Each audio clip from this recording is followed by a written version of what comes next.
Herzlich willkommen zu unserem heutigen Video. Ich darf begrüßen für Sie, liebe Zuschauer, zur personalisierten Medizin der Herzinsuffizienz.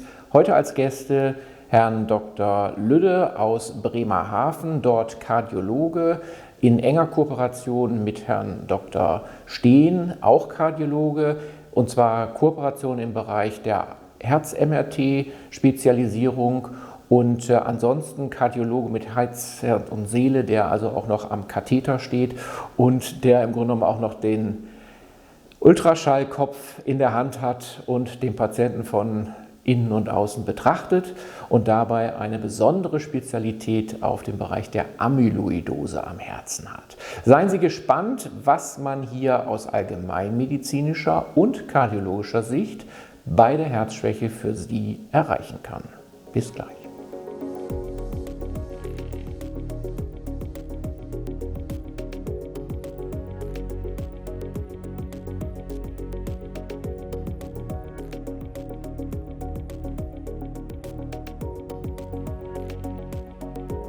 Aber wie sieht so ein Herzschwächepatient denn nun aus der Sicht des Kardiologen aus? Da kommen ja jeden Tag sicherlich sehr viele durch die Tür und jeder sieht ein bisschen anders aus. Wie muss man sich das so als Nachbar vorstellen, wenn man sagt, ich glaube, Sie haben eine Herzschwäche?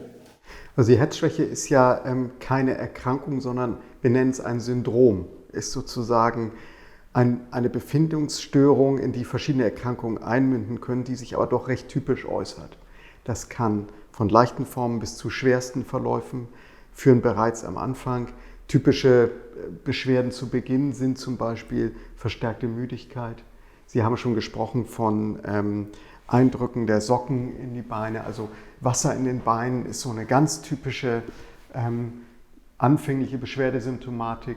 Die körperliche Leistungsfähigkeit hat sich in letzter Zeit reduziert. Man kann zum Beispiel nicht mehr die Treppen, die man seit Jahrzehnten gelaufen ist, plötzlich muss man zweimal Pause machen auf jeder Etage. Das sind so typische Wegen Luftnot oder wegen Beschwerden in den Beinen zum Teil? Ja, typischerweise wegen Luftnot, auch einfach wegen der allgemeinen Müdigkeit. Nachts kann man vielleicht nicht mehr flach schlafen. Erwischt sich dabei, wie man immer ein Kopfkissen mehr unterlegen muss. Noch häufiger nachts raus muss zum Wasser lassen. Zum Beispiel, das sind so typische Beschwerden, mit denen sich eine Herzschwäche ankündigen kann. Wir fragen auch nach solchen Beschwerden wie Schwindel. Wir fragen nach vermehrtem Wasserlassen, wie Sie schon gesagt haben. Das heißt, das sind alles typische Beschwerden. Sie merken schon, die Herzschwäche kommt ganz verschieden zu uns. Und unsere Kunst ist es, das zu erkennen und großzügig zu hinterfragen. Wichtig ist die Vorgeschichte der Patienten. Gibt es Herzinfarkte in der Vorgeschichte? Gab es vielleicht eine Erkältungskrankheit in der letzten Zeit? Gab es vielleicht eine Covid-19-Erkrankung in letzter Zeit? Gab es Fieber in letzter Zeit? Alles kann wichtig sein, aber natürlich sind so die wichtigen Beschwerden, wie wir sie jetzt herausgearbeitet haben, Müdigkeit, eingeschränkte Leistungsfähigkeit, Wasser in den Beinen, in schweren Formen die sogenannte feuchte Lunge. Alles schon erlebt, auch in der ambulanten Praxis. Gewichtszunahme, auch über die Zeit durch Wassereinlagerung. Plötzliche Gewichtszunahme von, 3 Kilogramm innerhalb von wenigen Tagen. Immer ein Alarmsignal, das schaffen Sie mit Ernährung. Wie schlecht Sie sich auch ernähren, können Sie das nicht schaffen. Das sind typische Erkrankungszeichen. Okay. Gibt es eine Altersspezifität? Ja, man muss schon sagen, dass die Herzschwäche ein Problem vor allem der Älteren ist, aber nicht nur. Wir nennen das Inzidenz, die Rate des Neuauftretens wird immer mehr. Zum einen, weil wir immer älter werden, zum anderen, weil wir viel mehr Menschen als früher nach dem Herzinfarkt retten. Es überleben viel mehr Menschen einen akuten Herzinfarkt als noch vor 30 Jahren. Das kann man wirklich an der Gesamtlebenserwartung der Menschen in Deutschland ablesen, mit dem Preis, dass mehr Menschen ein geschwächtes Herz haben, mit dem sie dann lange leben müssen. Wir haben gesagt, das ist hauptsächlich eine Erkrankung der Älteren, aber nicht nur. Man kann eine Herzschwäche in jedem Lebensalter haben. Wir haben schon Patienten mit 2 Monaten betreut, die eine Herztransplantation bekommen mussten. Das heißt, niemand ist ganz sicher vor diesem Problem und es ist immerhin die zweithäufigste Ursache für Krankenhausaufnahmen in Deutschland. Also deutlich mehr als die Krebserkrankung, wie man vielleicht sonst vermutet, als Todesfallrate. Genau. Und man kann Einfluss nehmen auf diesen Symptomkomplex. Genau. Je früher wir das Ganze erkennen, desto mehr können wir Einfluss nehmen. Und deshalb ist es auch wichtig, dass wir heute hier sprechen. Genau. Sie haben gesagt, Infarkte, stumme Infarkte. Wie oft sieht man sowas denn? Kommt ein bisschen darauf an, was ist das eigentlich für ein Patient. Also es gibt eine ganz klassische Arbeit, die ist auch schon mehr als 10 Jahre alt, wo man Diabetiker einfach mal ins Herz-MR gelegt hat. MRT kann Gewebe darstellen und auch Infarktnarben und auch Herzmuskelentzündungsnarben darstellen. Und bei knapp einem Viertel dieser Patienten mit längerem Diabetes, also Typ 2 im Wesentlichen, gab es eben Hinweise auf kleine Infarkte. Und wenn man diese Patienten jetzt gefragt hat, haben sie denn diese klassischen Herzinfarktsymptome, dann haben die eigentlich gesagt, nein. Also Druck auf der Brust vor allem. Ja, so dieser Druckenge, Ziehen, Brust, dieses Klassische, was wir als Kardiologen häufig auch erfragen. Viele sagen, nein. Das Einzige, was wir vielleicht haben, ist so ein bisschen Luftknappheit, aber so ein einmaliges Ereignis kann ich gar nicht nennen. Und das ist tatsächlich etwas, der stumme Herzinfarkt ist viel häufiger, als man sich das so klar macht. Und es bedarf eben schon, es ist ein hohes Risiko, es bedarf eben schon des Erkennens. Und das sind eben neue, moderne Verfahren. Das können Sie mit Ultraschall sehen, Sie können es mit einer Kardiographie, einer 3D-Vektor-Kardiologie erkennen, Strukturveränderungen sehen und einen Hinweis ableiten oder eben direkt sehen und auch ausmessen, also wirklich die Grammanzahl von Herzinfarkt bezogen auf zum Beispiel das linke Herz. Und das ist im MRT nicht irgendwie schön und nice to have, sondern es ist prognoserelevant. Also je größer die Infarkte sind, je mehr Infarkte Sie sehen können, desto kränker und desto gefährdeter sind die Patienten. Wir kennen ja die Multi-Infarkt-Demenz. Irgendwann kann man blöd damit werden und man sieht eben auch viele kleine Punkte unter Umständen am Herzen. Und Sie holen ja aus dieser MRT-Untersuchung auch heraus, dass man noch diesen prozentualen Anteil des Vitalen gegenüber dem Totengewebe sehen kann und da, wie Sie schon sagen, die Prognose ableiten kann. Wird das hier noch was oder lohnt es sich, da vielleicht auch noch was dran zu flanschen? Also tatsächlich den Brustkorb zu öffnen und was zu machen. Aber das ist ja jetzt hier nebensächlich, es geht ja primär um die Herzschwäche. Herzinsuffizienz ist ja nicht immer so gravierend ausgefallen. Wenn ich dann manchmal gerade nach Covid-Infektionen oder nach Impfungen auch mal jemanden im MRT bei Ihnen beiden hatte und von beiden auch eine Rückmeldung bekomme, dann sind das ja oft so Herzinsuffizienzen, die am Anfang der Symptomatik stehen, wo man sagen würde, also da sieht man vielleicht auch in den Werten, die ich gerade erzählt habe mit dem NT-proBNP, nicht unbedingt etwas. Trotzdem sind aber die Symptome bereits beschrieben und wenn man das in dieser Form erkennen kann, dann bekommt der Patient natürlich auch eine gewisse Rechtfertigung, Anerkennung, Wahrnehmung, Wertschätzung, dass er mit seinen Symptomen auch ernst genommen wird. Was können Sie dazu sagen? Ja, ist tatsächlich so. Wir können halt mit MRT viele sehr, sehr frühe Veränderungen bereits schon messen. Und das ist sehr interessant, dass es da große Diskrepanzen gibt. Es gibt den sehr stark symptomatischen Patienten, wo wir messen mit marginalen Veränderungen. Es gibt den fast asymptomatischen Patienten mit sehr starken Veränderungen. Das hängt also sehr, sehr davon ab, wie der Herzmuskel auch zusammengesetzt ist, ob es zum Beispiel Infektionen gibt, ob es Entzündungszeichen gibt. Diese Entzündungszeichen hat man manchmal das Problem im Ultraschall, dass man das nicht ganz exakt sehen kann. Man kann vielleicht den Herzbeutelerguss erkennen als ein Zeichen, aber nicht jeder, der eine Herzmuskelentzündung zum Beispiel hat, hat auch einen Erguss. Das gibt es immer auf die trockenen Ergüsse, in Anführungsstrichen, wo man gar nichts sieht. Aber wir mit dem MRT die Chance haben, die Möglichkeit haben, so ein Mapping-Verfahren zu sehen, haben wir denn zum Beispiel vermehrtes Wasser im Herzmuskelgewebe, sogenanntes Ödem. Das machen wir mit dem T2-Mapping und auch mit dem T1-Mapping. Wenn es T2 gibt es auch T1, können wir auch Fibrose sehr früh erkennen. Also das ist häufig bei Patienten so, die das erste Mal so eine Luftknappheit verspüren, die Treppe nicht mehr richtig gut hochkommen können, beim Fahrradfahren vielleicht merken, Mensch, ich bin gar nicht mehr so leistungsfähig. Da sind viele Parameter noch normal, aber manchmal haben wir eine verstärkte zum Beispiel Fibrosierung. Das sind neue letztlich Biomarker aus der Bildgebung, die wir nehmen können, um so ein bisschen besser zu verstehen, wie kann ich die Patienten einordnen, wo steht der eigentlich in der Kaskade von, sagen wir mal, der ganz leichten Herzschwäche bis hin zur schweren Pumpschwäche des Herzens. Also ganz spannend, häufig die Diskrepanz zwischen Symptomen und Stage, nicht? Also der Objektivierung der Werte. Und dieses Mapping ist dann auch eine kontrastmittelfreie Maßnahme. Ja, es gibt verschiedene Mapping-Verfahren. Das T1-Mapping und T2-Mapping sind ohne Kontrast. Es gibt sogar noch eine Zwischenvariante. Das ist ein ECV-Mapping. Ja, da können Sie sozusagen durch Kontrastmittel ein Vorher-Nachher-Bild machen. Also vorher habe ich einen Zustand T1 und dann gebe ich Kontrastmittel dazu und dann wird sich dieses Kontrastmittel anreichern und die Art und Weise, wie es das tut, im Herzmuskel, kann uns dann Hinweise geben, ob das sogenannte Extrazellularvolumen verlängert ist oder nicht. Also hochtechnische Begriffe, die wir aber inzwischen messen können und die auch sehr interessant sind, zum Beispiel bei der Amyloidose, wo wir dieses ECV messen können oder verstärkt messen, aber da brauchen Sie halt Kontrastmittel. Aber dieses extrazelluläre Volumen, was wir ja in der Impedanzmessung uns auch anschauen, uns eigentlich einen Hinweis gibt auf das Zellmembranpotenzial, müsste dann ja im Grunde genommen auch im Zusammenhang stehen zu der Bereitschaft, Herzrhythmusstörungen zu entwickeln.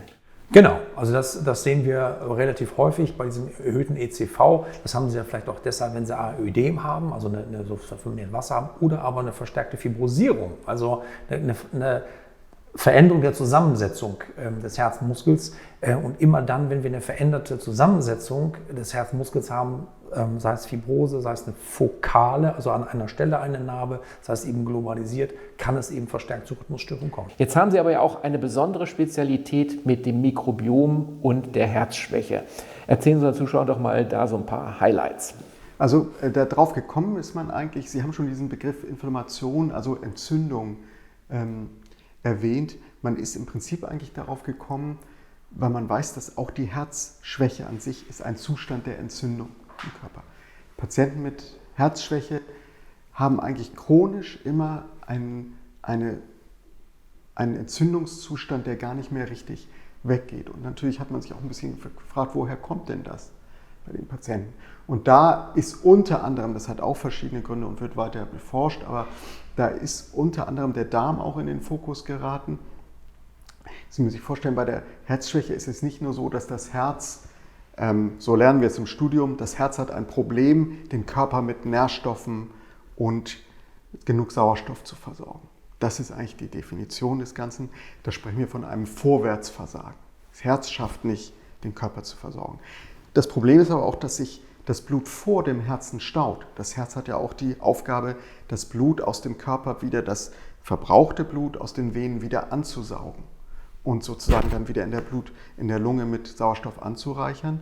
Und ein schwaches Herz verursacht auch da das Problem, dass sich das Blut in den Organen staut. Ganz typisches Beispiel, Herzschwächepatienten haben immer so ein Völlegefühl. Ja, die sagen, ich kann gar nicht viel essen und nehmen auch auf Dauer ab. Kachexie, also Muskelschwund, ist ein ganz schwieriges Problem. Aber weil sich das Blut im Magen staut, haben die trotzdem den ganzen Tag ein Sättigungsgefühl. Und auch im Darm ist das Blut, sozusagen auch im Darm gibt es eine Stauung, die dazu führt, dass wir Nährstoffe gar nicht mehr gut resorbieren können und vor allem auch dazu führt, dass möglicherweise eine gewisse Bruch der Darmschleimhaut kommt, die eigentlich sehr gut den Körper vor möglichen Pathogenen im Darm schützt, vor Keimen und sonstigen. Und bei Herzschwächepatienten durch die chronische Stauung kann das sozusagen leck werden. Ja? Und man stellt sich sogar vor, dass Bakterien, der Darm ist voller Bakterien, die Darmflora ist ein fantastisches Organ des Körpers, muss man ganz klar sagen. Und man hat sich das dann so vorgestellt, dass tatsächlich möglicherweise sogar Bakterien aus dem Darm in die Blutbahn kommen und diesen Entzündungszustand bei Herzschwäche mit verursachen. Man spricht ja auch häufiger vom Darm als dem zweiten Gehirn. Und das ist vielleicht gar nicht so verkehrt, weil man mittlerweile weiß, dass 90% der Botenstoffe unseres Gehirns, die sozusagen ja unser Denken bestimmen, von Darmbakterien gebildet werden. Ja, also manche gehen so weit und sagen, wir sind gar keine eigenen Organismen, sondern wir sind eigentlich Chimäre aus aus uns als Wirt und allen uns besiedelnden Bakterien. Die Haut ist ja auch hat ja auch eine reiche Darmflora. Und was ein ganz wichtiger Punkt ist, scheint zu sein, bei verschiedensten chronischen Erkrankungen, Diabetes, Herzschwäche, vielleicht ist das so ein bisschen wie in einer gut funktionierenden menschlichen Gesellschaft. Diversität ist etwas Gutes. Diversität also die Vielfalt der Bakterien. Die Vielfalt der Bakterienarten und Gattungen. Und die ist so immens, dass wir uns die gar nicht vorstellen können. In einem gesunden in einem gesunden Organismus. Man muss sagen, dass die gesamte Entwicklung der Menschheit, was wir so als Zivilisation betrachten, ein laufender Prozess der Verengung der Vielfalt der Darmkeime bei uns ist. Wir sind durch unsere Ernährung und durch alles schon relativ eingeengt. Aber chronisch kranke Patienten, da ist es noch viel eingeengter. Das ist so ein typischer Befund, den wir auch in meiner Arbeitsgruppe wirklich beforscht haben. Man wusste, dass so der Ursprung der Mikrobiomforschung, also der Forschung am Darmbakterium, ist vor allem bei chronisch entzündlichen Darmerkrankungen, wo sehr früh das beforscht wurde und auch das früh als therapeutisches Ziel gesehen wurde. Stichwort Stuhltransplantation. Man hat sehr früh Therapieversuche gemacht bei Patienten mit chronisch entzündlichen Darmerkrankungen, dass man den wirklich Stuhl von gesunden Patienten in den Darm transplantiert hat. Hat man wieder verlassen, war nicht so gut. Es gibt neue, vielleicht kommen wir da auch noch drauf, neue therapeutische Aspekte. Aber bei der Herzschwäche konnten wir zeigen, dass das mit dieser Verengung der Darmflora auch der Fall ist. So als ersten Hint, dass wirklich Darmflora, so was Ganzheitliches wie die Darmflora, ganz wichtig ist. Und da kommen ja solche Aspekte wie Ernährung zum Beispiel ins Spiel. Ja? Wir untersuchen tatsächlich bei vielen Patienten, die mit solchen Problematiken auftauchen, der chronischen Entzündlichkeit, auch den Darm nicht als das Bauchhirn, sondern unter der Idee der Wurzel der Pflanze Mensch. Und überlegen auch, wie Sie ja schon gesagt haben, wann all die Dinge, die da gegessen werden, kommen überhaupt im Blut an. Und wenn man dann ein Verzehrprotokoll, wo nach Nährwerttabellen ja theoretisch drin sein sollte und wir dann die Laborwerte uns dazu angucken und da riesige Diskrepanzen sehen, dann ist das natürlich Öl auf meine Mühlen, was Sie gerade vorgetragen haben. Wenn ich damit sehe, diese Diskrepanz ist da und ich kann das mit normalem Essen definitiv nicht regeln. Und natürlich sind die Mitarbeiter, also die Darmflora sozusagen, wirklich für uns da. Nicht nur das Hautmikrobiom, natürlich auch. Wir haben ja im Dünndarm relativ wenig, aber im Dickdarm oder in der Summe deutlich mehr Mitarbeiter, als wir körpereigene Zellen haben. Und natürlich ist diese Diversität, also diese Vielfältigkeit wichtig und verengt sich dadurch, dass ich ja meistens immer das Gleiche esse, dass ich sehr viel raffinierte, vorbereitete Convenience-Food-Geschichten zu mir nehme, mit einem relativ hohen Kaloriendichtebereich, mit einer sehr geringen Faserstoffmenge. Und genau das sehen wir auch. Wir haben entweder sehr schmierige oder sehr feste Stühle und wir haben oft eine deutliche Verminderung der kurzkettigen Fettsäuren, also der Butyrate, der Propionsäure und der Essigsäure, was natürlich etwas mit Darmperistaltik, mit Ernährung der Darmschleimhaut zu tun hat, was mit Antientzündlichkeit, mit Cholesterinsenkung, mit Appetitzügelung letztendlich auch zusammenhängt und dass man wirklich dann haben eine ganze Reihe von Patienten essen sehr gesund, haben sehr, sehr viel Gemüse, klagen aber über Durchfälle, haben also viel zu hohe lösliche Faserstoffe, die dann von den Bakterien, also den Mitarbeitern, nicht aufgegessen werden. Und die wollen halt nicht in so einer fettigen, süßen Suppe wohnen, sondern die möchten halt gerne doch irgendwie mal eine Wurf, eine Warft, also irgendwie einen trockenen Fleck haben, ich sag mal unlösliche Faserstoffe haben. Denn man sagt ja, die Hälfte der Stuhlmasse sind Bakterien und die andere Hälfte sind die Faserstoffe. Und wenn ich à la longue Neubaugebiete anbiete, also Faserstoffe, die nicht löslich sind, anbiete, Flohsamenschalen, Akazienfasern, Bambusfasern zum Beispiel, vermehre ich nicht nur die Stuhlmasse, sondern auch die Anzahl der Mitarbeiter und auch deren Bruttosozialprodukt, nämlich die kurzkettigen Fettsäuren. Und dann habe ich eigentlich eine verbesserte Stuhlqualität, also der Patient ist ganz zufrieden, braucht weniger Toilettenpapier, braucht weniger die Bürste, muss zwar häufiger am Tag auf die Toilette, weil die Menge auch irgendwie natürlich da ist, aber auch andere Erkrankungen, die eben mit der Entzündung zusammenhängen, werden weniger. Und die Diversität nimmt über die Zeit auch zu. Und manchmal ist es so, dass trotzdem, und das ist ja auch wichtig, die Bauchspeicheldrüsenfunktion ist ja eingeengt. Man muss immer gucken, wie viel Wasser ist im Stuhl. Also das ist ja immer pro Gramm Stuhl im Wasser. Genau zu gucken, dass man eben das auch immer mitbestimmt. Denn wenn ich einen dünnen Stuhl habe, dann ist na klar, dass alles weniger ist, verdünnt. Und wenn ich einen konzentrierten Stuhl habe, sieht es genau andersrum aus. Also das sind so die Punkte, wo man natürlich bei der Interpretation oder bei der Präanalytik genau aufpassen muss, was messe ich denn da eigentlich. Aber ganz wichtiger Punkt und kann ich nur unterstreichen und ist also elementarer Bestandteil, finde ich, einer personalisierten Medizin, wenn es um, wie kann ich auf natürliche Art und Weise ohne ein entzündungshemmendes Mittel den Körper in ein Gleichgewicht bringen. Und dazu setzt sich also vielleicht mal an dieser Stelle nur ganz kurz auch die intravenöse Sauerstofftherapie ein, die ja sozusagen die Aufmerksamkeit des Immunsystems auf dieses Sauerstoffbläschen lockt, möglichst nicht beim offenen Foramen ovale, aber da habe ich gehört, nimmt man ja auch Flüssigkeit mit kleinen Bläschen, um zu gucken, tritt das über, und so ein Sauerstoffbläschen löst sich ja nun auch innerhalb von 20 Minuten auf.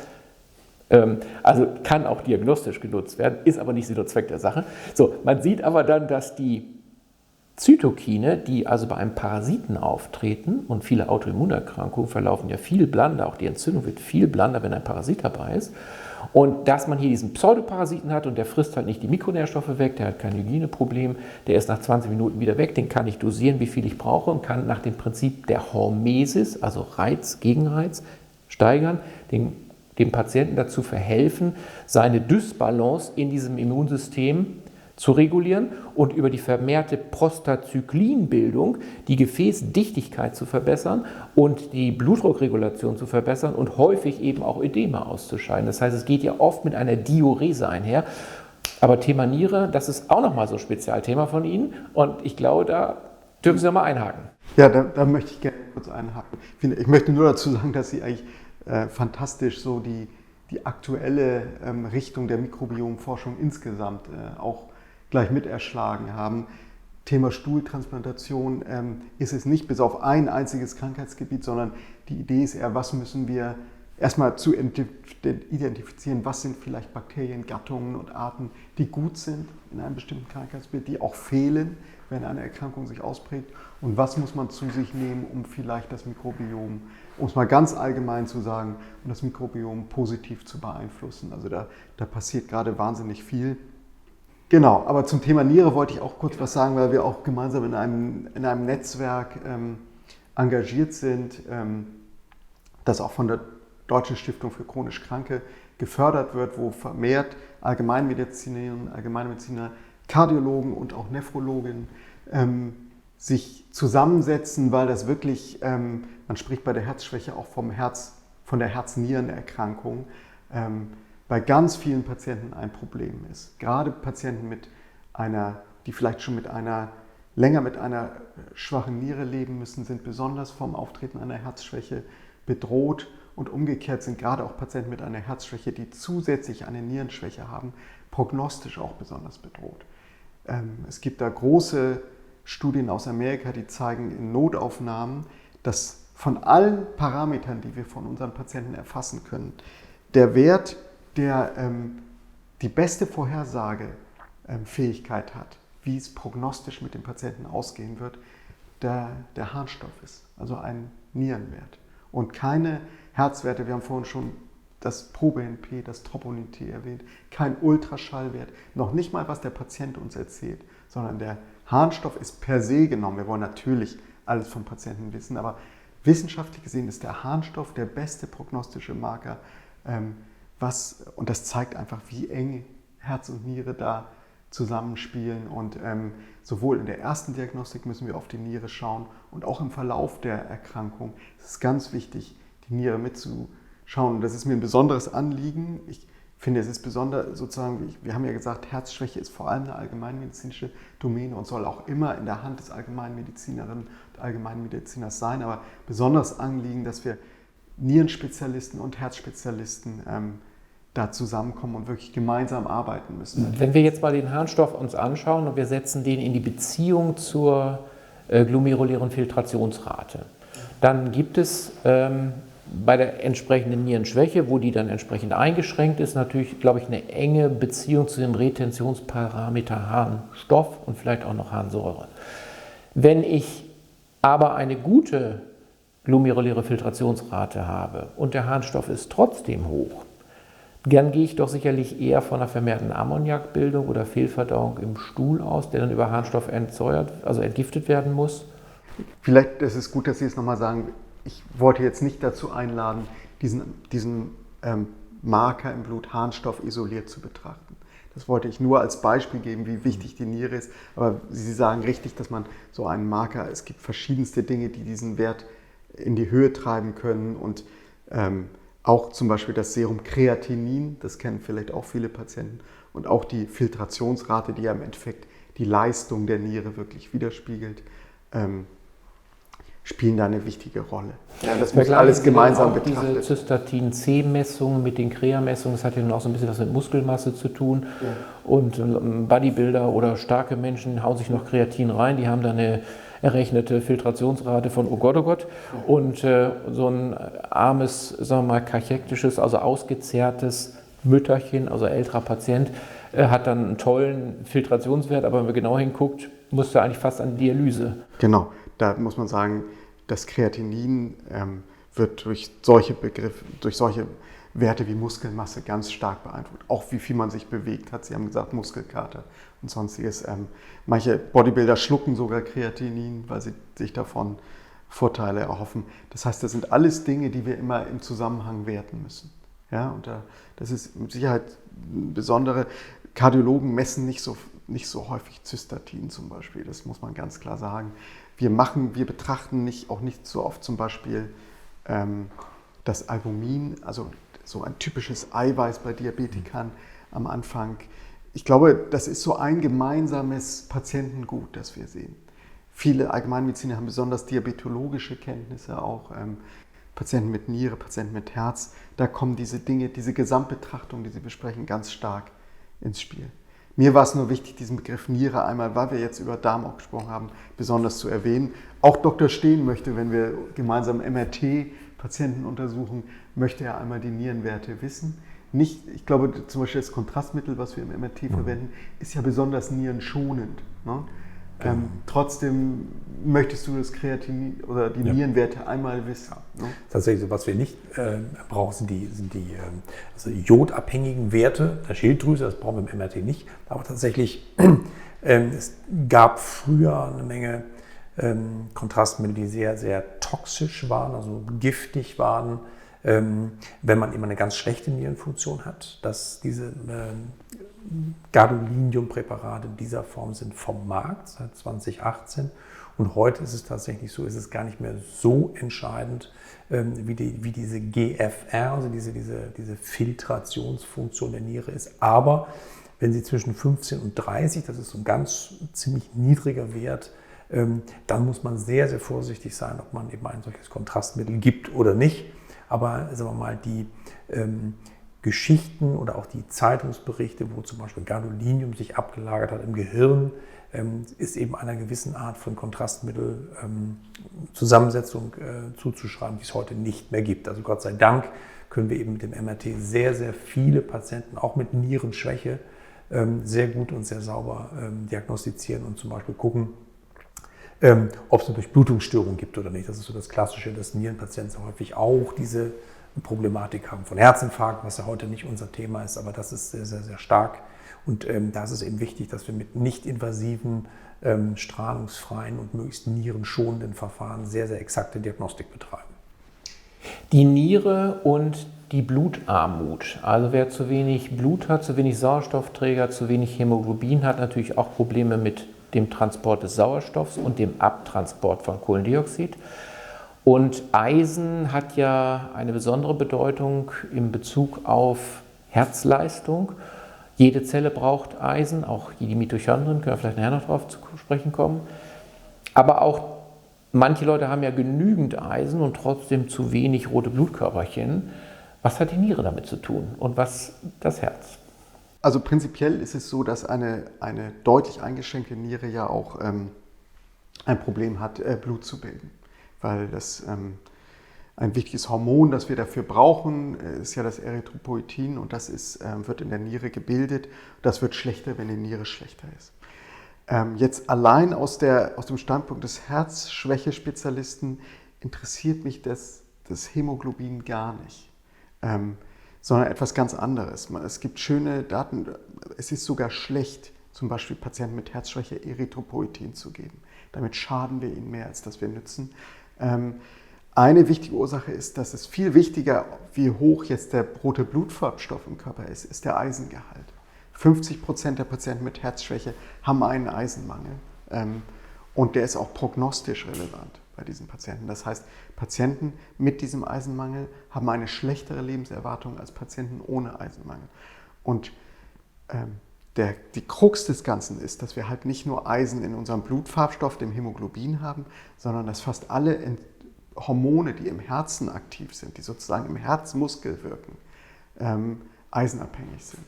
Und da ganz offensichtlich bei Eisenmangel ein Problem besteht. Und das ist auch schon ganz gut erkannt und das wird auch therapiert. Man kann das auch therapieren mit intravenösem Eisen. Da hat man sehr gute Erfahrungen schon gemacht hinsichtlich der Leistungsfähigkeit der Herzschwächepatienten. Das heißt, das Thema Eisenmangel ist eins, das man unbedingt mit bedenken sollte. Und dann strebt man welche Nanogramm pro Milliliter Werte an beim Ferritin in Abgleich mit CRP, damit es kein Entzündungsakutphaseprotein ist?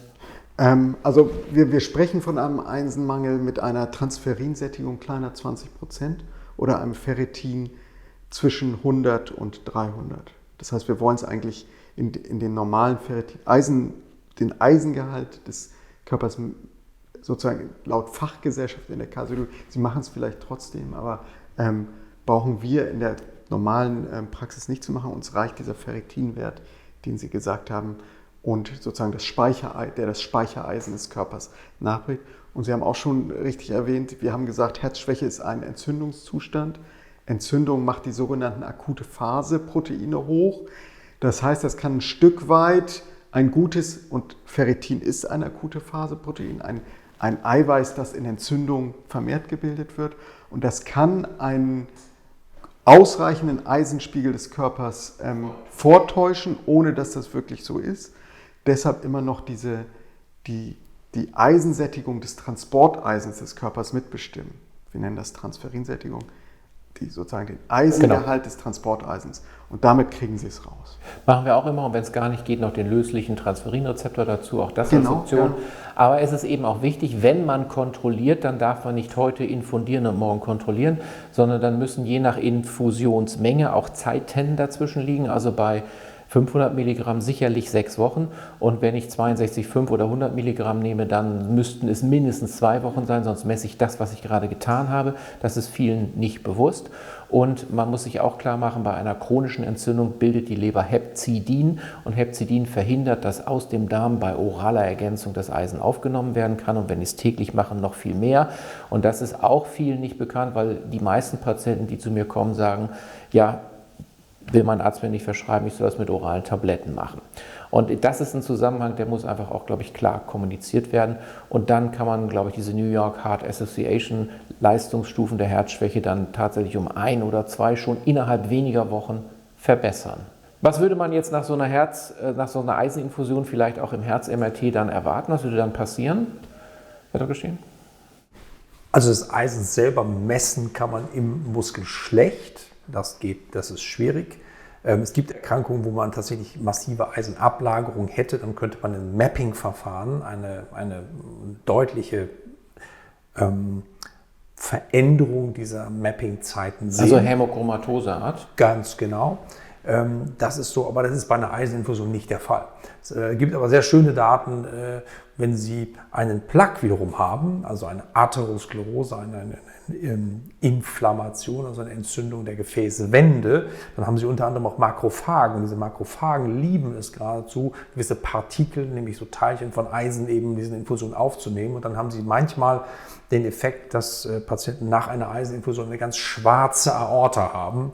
Und das ist praktisch dann die Plaques, die dann diese Makrophagen, wo die Makrophagen dieses Eisen aufgenommen haben.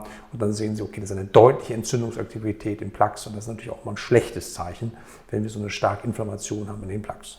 Es gibt ja diese sogenannte Entzündungsanämie oder da, wo der Körper versucht, das Eisen definitiv nicht aufzunehmen, um sozusagen den Entzündungsprozess in Rahmen zu halten. Das heißt, in seltenen Fällen kann man natürlich durch eine Eiseninfusion auch eine Entzündungsverstärkung kriegen. Und insofern ist, glaube ich, es schon sinnvoll, dass man auch vorher, dass man nicht einfach nur Eisen gibt, sondern dass die Amnese dazu passt, dass der Rest auch so ein bisschen abgegriffen wird. Und um es jetzt mal vielleicht so ein bisschen zu Ende zu bringen, liebe Zuschauer, es gehören natürlich noch Mikronährstoffe dazu, also wenn es um Blutgefäßerweiterung geht, und dann geht es um Kalium, um Magnesium gegen Herzrhythmusstörungen, es geht um Zink, es geht um Selen, auch das ist mitunter verarmt. Wir brauchen das Eisen, wir haben die essentiellen Fettsäuren, die wir anführen sollten, wir haben das CoQ10, wir haben das Carnitin. Gesunde Muskeln ernähren sich überwiegend von Fett, dafür brauchen sie das Carnitin, um die Fette verbrennen zu können.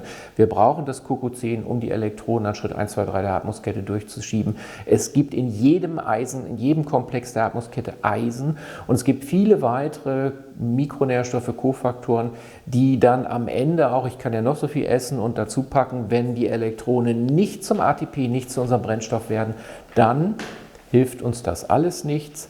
Und das ist personalisiert, das ist das Wissen in die Waagschale und das ist wirklich nicht nur sagen, alle kriegen das Gleiche, sondern jeder Jack ist anders und wir finden dafür eine Lösung. Wenn es Sie interessiert hat, vielen Dank, dass Sie dabei geblieben sind. Empfehlen Sie uns weiter, bleiben Sie uns gewogen und vielen Dank Ihnen beiden für die kostbare Zeit und Ihre Fachexpertise.